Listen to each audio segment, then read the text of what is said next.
Oke, assalamualaikum warahmatullahi wabarakatuh. Selamat pagi, siang, atau malam bagi kalian yang mendengarkan.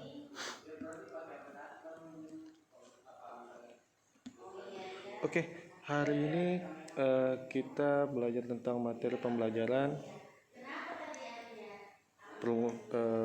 judulnya Perumusan Pancasila sebagai Dasar Negara. Di bab 1 untuk kelas 7 SMP ya, sederajat. Materi pembelajaran untuk hari ini ada dua. Yang pertama pembentukan BPUPKI dan yang kedua itu adalah perumusan dasar negara. Oke, untuk materi yang pertama pembentukan BPUPKI.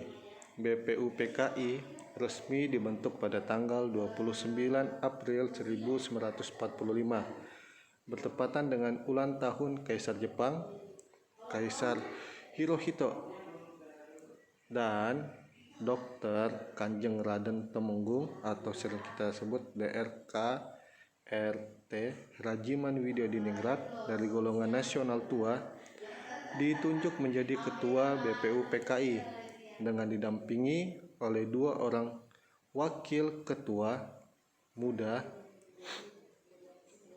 yang masing-masing dari warga pribumi 1 dan dari warga Jepang 1, yaitu yang dari orang pribuminya Raden Panji Sueroso dan Ichibane Yoshio dari orang Jepangnya.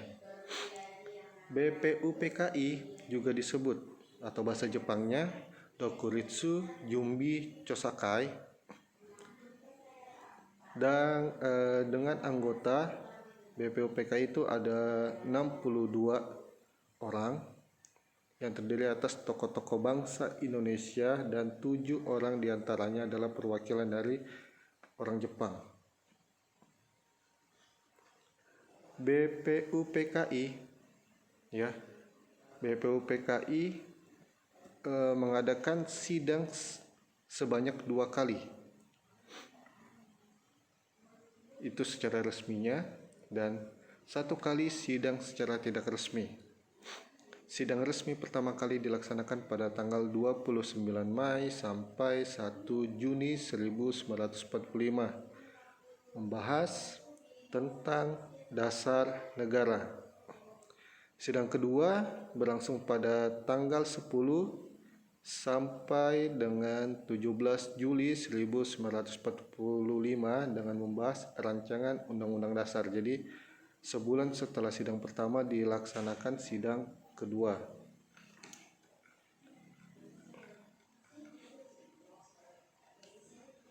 Oke, sebelum masuk ke perumusan dasar negara, BPUPKI tersebut ya, atau kepanjangan dari BPUPKI adalah Badan Penyelidik Usaha-Usaha Persiapan Kemerdekaan Indonesia.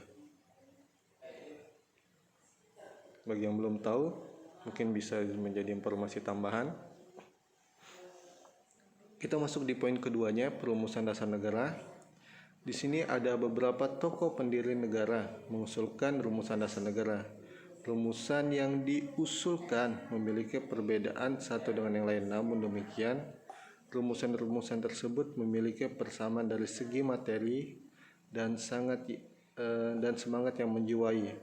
Beberapa tokoh tersebut antara lain Mr. Muhammad Yamin, Mr. Suepomo, dan Insinyur Soekarno. Mereka ini tokoh-tokoh yang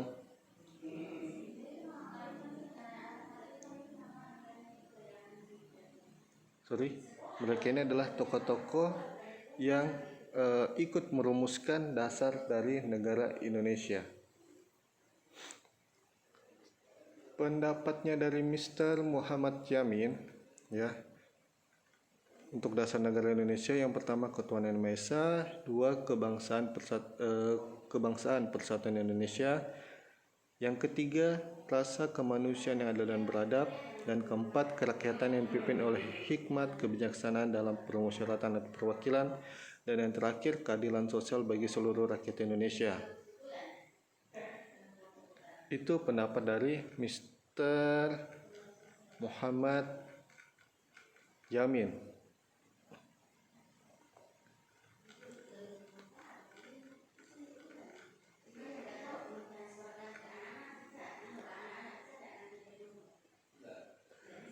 Selanjutnya dari Mr. Sopomo, ini tanggal 31 Mei 1945 beliau mengungkapkan atau pidatonya mengungkapkan tentang dasar negara. Pendapat beliau Mr. Sopomo, yang pertama persatuan, yang kedua kekeluargaan, yang ketiga keseimbangan lahir dan batin, dan keempat musyawarah, dan yang kelima adalah keadilan rakyat, dan yang terakhir pada tanggal 1 Juni 1945 Insinyur Soekarno menyampaikan pidatonya tentang dasar negara Indonesia. Yang pertama kebangsaan Indonesia, yang kedua internasionalisme atau peri kemanusiaan, yang ketiga itu mufakat atau demokrasi, dan keempat kesejahteraan sosial, dan kelima ketuhanan yang berkebudayaan.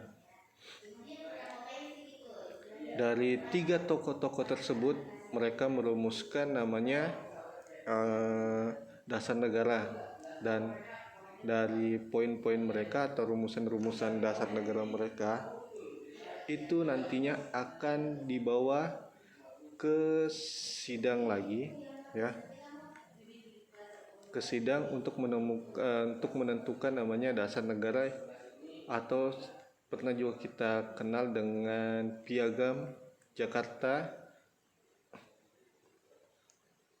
Dan Piagam Jakartanya mungkin nanti kita bahas di pertemuan kedua atau selanjutnya. Jadi tetap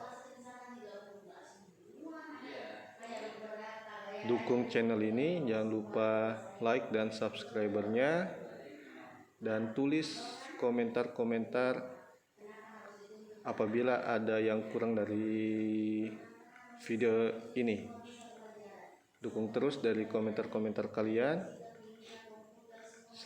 Assalamualaikum warahmatullahi wabarakatuh, dan salam sejahtera buat kita semua.